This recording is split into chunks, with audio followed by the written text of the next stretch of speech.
she did like, she talked about prejudice, discrimination, and racism, and how the three of them, like prejudice is how you think preconceived notions, discrimination is how you act towards other people with those, and then racism is a systematic thing. Systematic. It requires power. Yeah, I think it's the whole system that we live in. And like, even like it talks about being in school and like how many people of color teachers did you have? How many, like growing up in Burlington, I'll just say it, in a white, completely, you know, not completely, but a lot of white neighborhood and suburb of Toronto, that, you know, I think I only had white teachers. Oh my God, I think I did too. And that's like just stuff like that. I just, you know, you don't, it's such a systematic thing that we just grew up with it. I never even thought about these things. And that's why this book's so important too, for us to start thinking about this.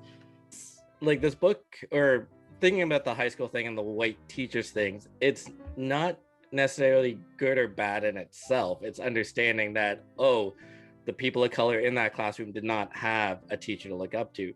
So a couple of years ago, I went and saw, I'm in Prince Edward County, and I went and saw Get Out at the theater. I love that movie. I saw it by myself. I stood up, and then I looked around the movie theater, and I was the only person of color in small town Ontario. And that is just a matter of circumstance. Like, I can't necessarily say that because there was an all-white audience at Get Out that they drove people of color out. So there's a balance. Like, I always do recognize when I'm the only person of color in the room, but now it's to the point, now the point is that white people need to realize when there's only whiteness or there's only one person of color and all that. So I don't criticize Burlington for having, the Burlington school system for having white teachers. There's just been a history of holding back people of color and educating them. Like, with the education system being so white, everything, there could be even an argument for the fact that it would behoove them to keep people of color out, because then, God forbid, they might introduce more facets of actual history, right? Because I was thinking, like, if that's like, not only does that Black child in a class who doesn't have any people of color teachers not have representation, neither does the experience of people of color in education. So all we're getting is more white fed to us from other white people. So it's just regurgitating the dream. You know what I mean? And I don't mean dream in a good way. I just mean dream as in not reality. The power, the holding on to power is what you mean, right? Yeah. I mean, there's also a thing called the familiarity bias. And that is a tendency, like if you're hiring somebody, you're more likely to hire someone who reminds you of yourself, or reminds you of like a high performing employee. So this is kind of the idea around things like quotas. So if what you consider normal is what you see every day, if you can do a diversity quota, which a lot of, like Hollywood is kind of basically doing, and employers do as well, then you can change what people see as normal. But if there's nothing there in place to change what's considered normal, good people who have their blinders on don't even realize that they're selecting somebody that reminds them of themselves sometimes. I mean, sometimes they do. I mean, like, you go to an interview and sometimes you don't talk about the job as much as you talk about how much you love snowboarding or something, right? And you know when you're in an interview and you start having that conversation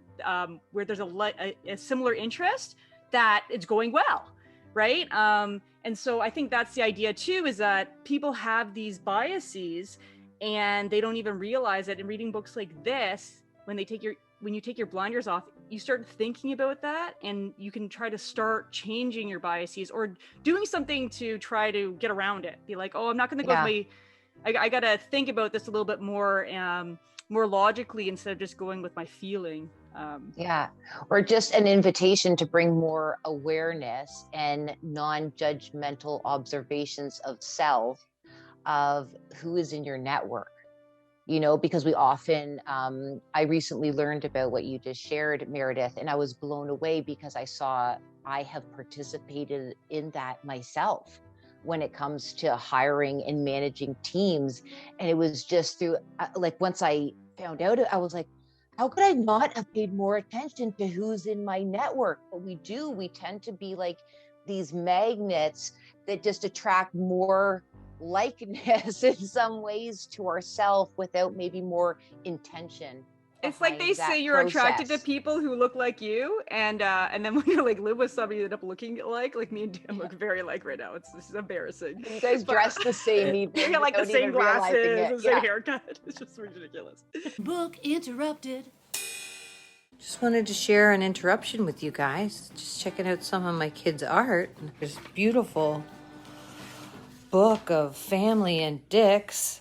Just a beautiful display of dick people, and then we got mommy and daddy dick. They're beautiful. Just a couple of dicks, and oh, there's a nice big dick. That's baby Mac's dick. Just having a nap, I think. All right. We'll have a ridiculously good night. On Book Interrupted.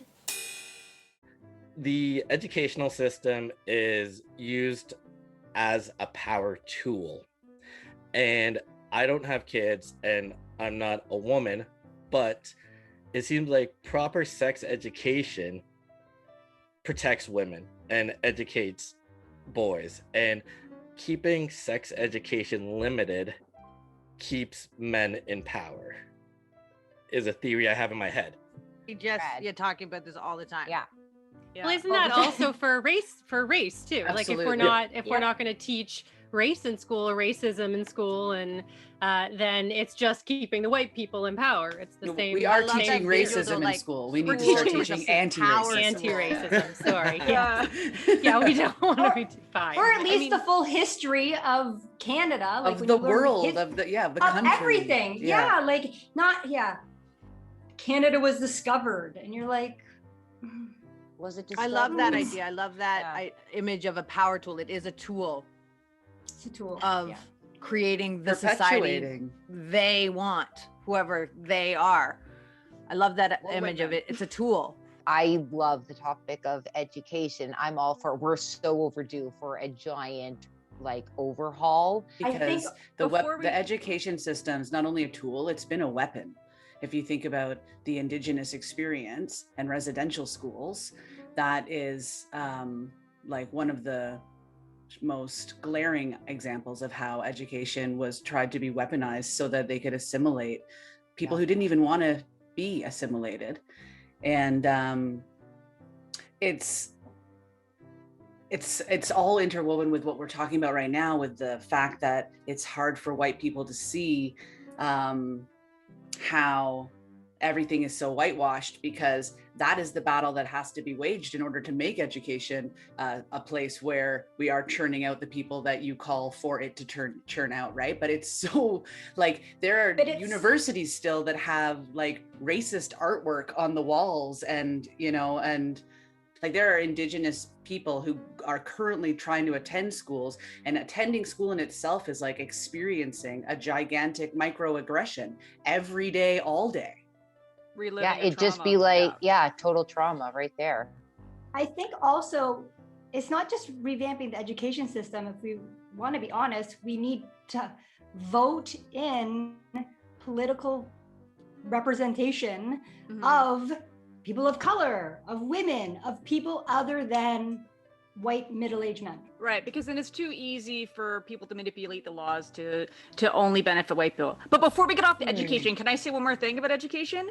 Because I mean, there's the system, but also there's the individual things that white parents do that also harm minorities. Like, think about your network, and like my kid's going to kindergarten next year, and people are like, hey, do you know anything about the teachers? Right? And so they have these networks saying, who's the best teacher? What class we want our kid to be in? What kind of extracurricular activities do we need? And white people not only have these networks that have all this information because they're the majority and they have power, but they also influence where their kids are going.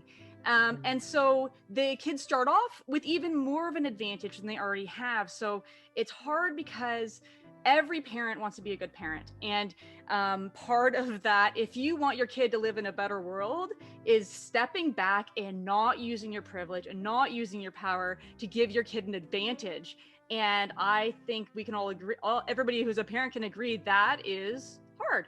Just the stepping back catches me off guard a little bit, because I have privilege as a man, and it's more embracing, indulging in a way of using that force for good, or changing that noise for positive. So, and there's just that hesitancy of when someone says step back, or to, because there's a quote, something like the worst thing is good people being silent, and stuff like that. So it's not necessarily putting yourself down or hurting yourself, because you still have a life to live and you still have kids to raise. And there is educating your children why they have white privilege. And it's a very difficult, icky conversation. And it's conversations that need to happen more than just by setting an example. They will see what you do, but it's also engaging them in the conversations that cause them to think. So this book, when I first posted on that I'll talk about it, someone else also told me about Policing Black Lives, which was written by a Black author, which is the Canadian history of police brutality and racism in Canada, about Aboriginals, but mostly against Blacks. While the education of the history is great, it's actually White Fragility, I feel, is a stronger book for people to read, because it causes them to have the self-awareness to reflect, to change personal philosophies. Remember, I think you touched on this, Squiggy, about the controversy around the book being written by a white woman. And a comment that I wanted to make about that is, so as you know, I did that other book through my work, the Me and White Supremacy, and it's written by, I think, Layla Saad. Yeah, Saad. And the urges that a white person has, right? That you have to identify so that you can then correct, right? So you think, well, this is written by a Black person, it must be better, right? Because that's the whole problem is white people coming to Black people, be like, what can we do? How can we do it? What can we do? Tell us all the answers, right? And so to be like thinking you need to do that book.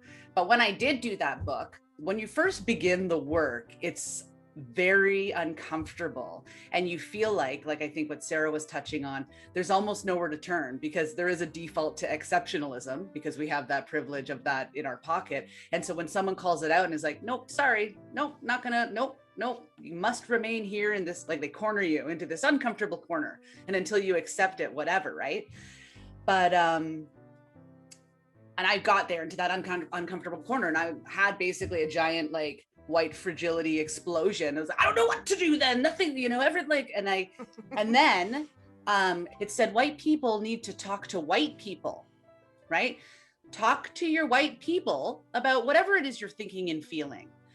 And as soon as I did that, all of that like need to please and not wanting to make a mistake and all of those things that half the time make you do all of the things you're trying not to do, they fell away, right? Because I'm talking to another white person, and I was able to speak completely freely and not worry about being offensive. And I feel like I was stuck in shame.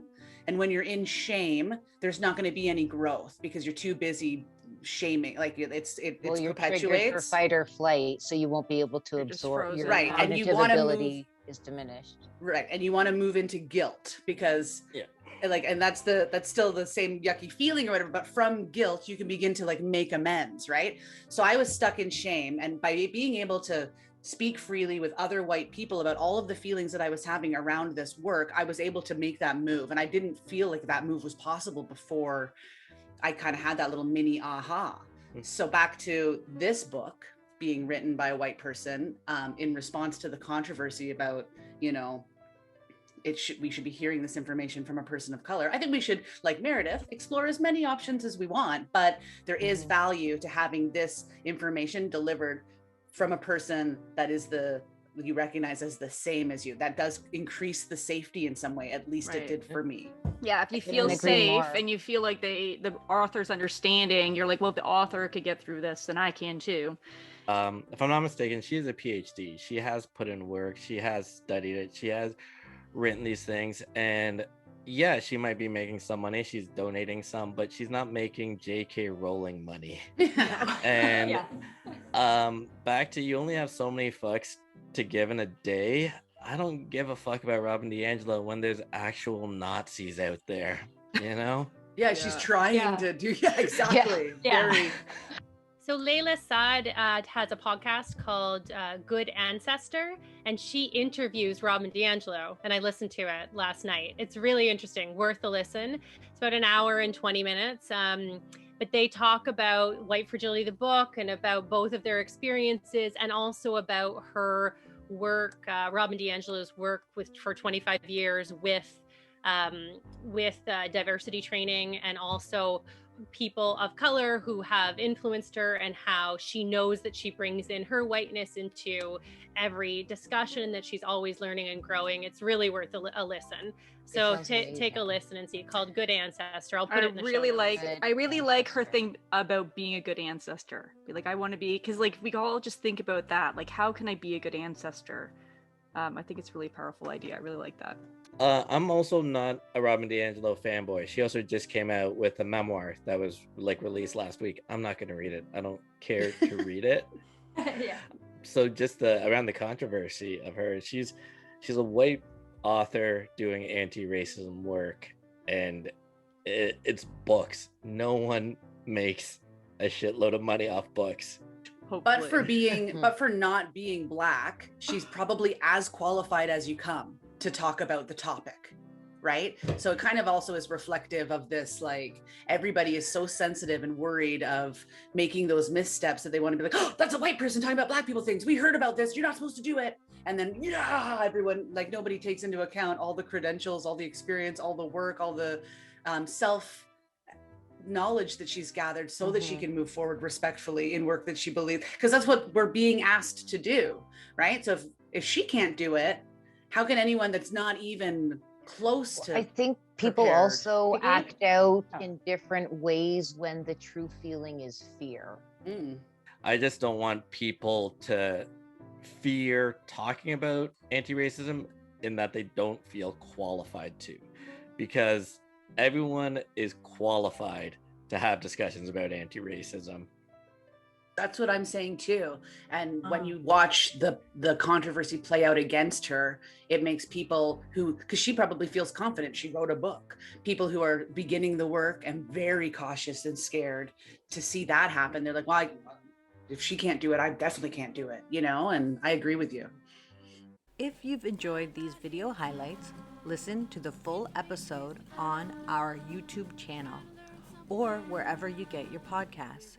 Remember to like and subscribe and ring that bell to be notified when new episodes are published.